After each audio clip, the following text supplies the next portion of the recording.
What's up, guys? My name's Alan. Thank you so much for your interest in RPG Music Essentials. I'm so excited about this pack. I can't wait for you guys to start using it. I figured I'd film a little video and walk you guys through my file naming, some of the genres and styles included, and then maybe walk you through some of my favorite tracks and how I might use them in a game.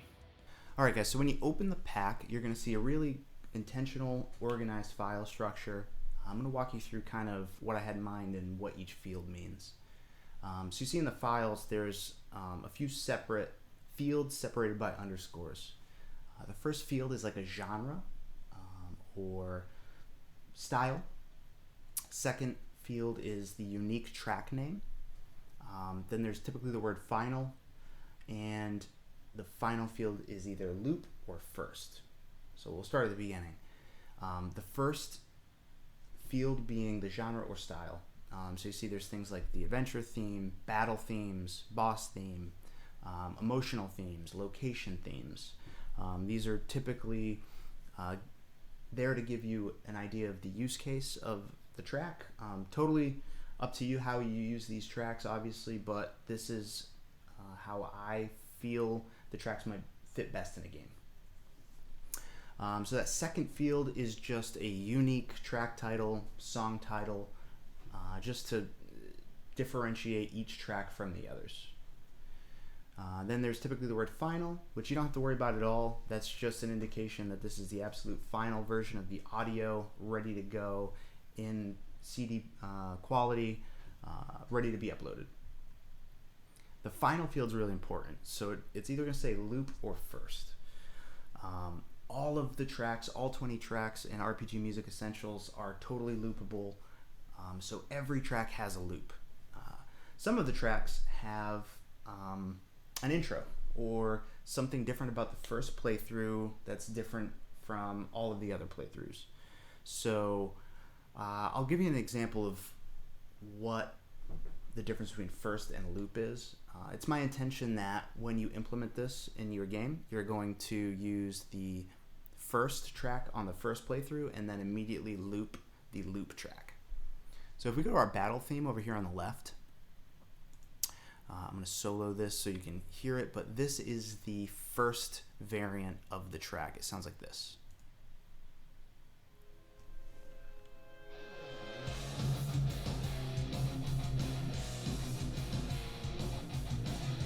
So did you hear that? There's an intro, there's a brass swell in the beginning. Let's hear that again. Oops.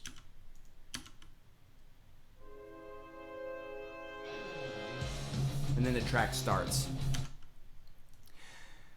Now, if I just play the loop, it just goes right in, right? And that's designed to seamlessly loop. So if I highlight this, click the loop button, you'll hear it, and then go to the end of the track, you'll hear it loop as it continues through. So check this out.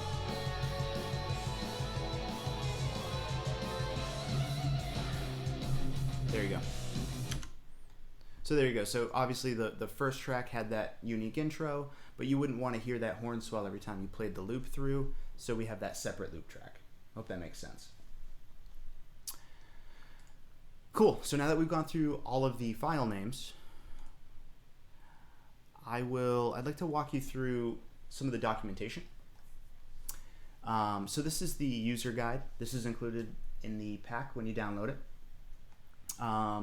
You've got a full track list there of everything that the pack contains. There's also a blurb here on the file naming conventions that I just went through, that whole spiel. So you don't have to watch the video every time. You can just read this section to get refreshed if you kind of forget the difference between first and loop. And then down here I have genres and uses. This is a quick blurb on all of the genres that I've included and what type of scene or game moment they might fit in. So just walking through, we've got battle. That's kind of self-explanatory, right? Those tracks are going to be fast-paced and driving, and I think that they work well for combat or battles. Boss theme is very similar, except it's a little heavier, a little more intense, better for boss battles. And we've got emotional themes that are slow, quiet, sentimental. I think those would work well for emotional dialogue or those kind of touching moments in a game that really make the game special. Event themes. I'm not sure if this is a word in the industry. I just kind of made this up. But what I consider an event theme is a unique moment in a game that you might want a theme for just that moment. So typically this is like, in Final Fantasy VII, that touching moment where Aerith unfortunately passes away, or some spoiler alert, sorry. All these these unique moments in a game that maybe only occur once or twice, but you kind of want a unique theme to connect with. That's an event theme. Exploration's kind of straightforward. Puzzle solving, it's a little bit inquisitive, a little bit mysterious. Location is kind of a catch-all term that I use to mean a town theme, a forest theme, temple theme, those types of different locations that commonly occur in RPG games. That's where you're going to find those. Those are your location themes. And then I got overworld theme. I use the word overworld to often mean like a world map type of situation. So again, using Final Fantasy VII as an example, you leave Midgar, you're on the world map.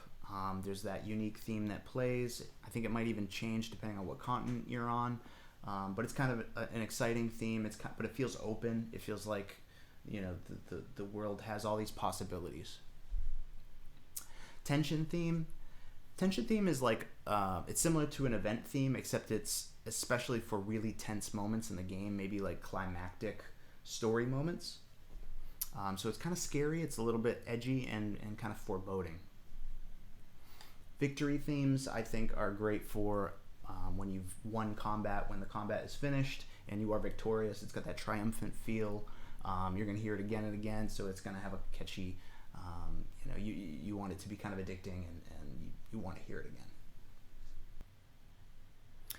All right, so at this point, I thought it'd be cool to just walk through maybe a couple tracks, and I'll give a couple examples on how I might use that in a game, and we'll talk about, again, maybe show some more differences between first loop and loop tracks. So let's take a look at something like, I don't know, let's do Corrupt Ether is a cool track. Let's check this out. So this is an event theme. So I thought this would be cool for like a unique moment or something strange happening. Check this out.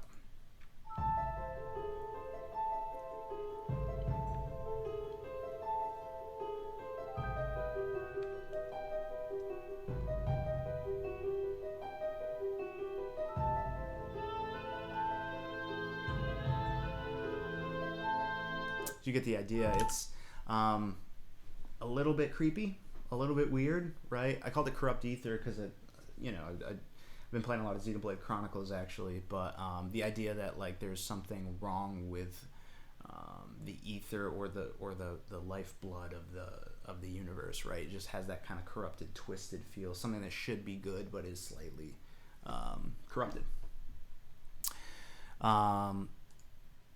Let's see, what else we have. Here's another event theme. This one, when I wrote End of Dreams, I thought it'd be good for like a game over type of screen, right? So check this out.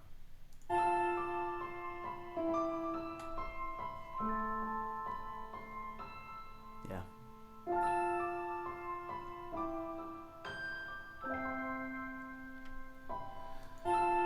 So kind of feels like a lullaby, right? But everything's not quite all right. Maybe it will be, but it has that sadness to it, that sentimentality that I think would be really good for like a game over screen, or even just an emotional moment in the game. Maybe that you can use that as an emotional theme.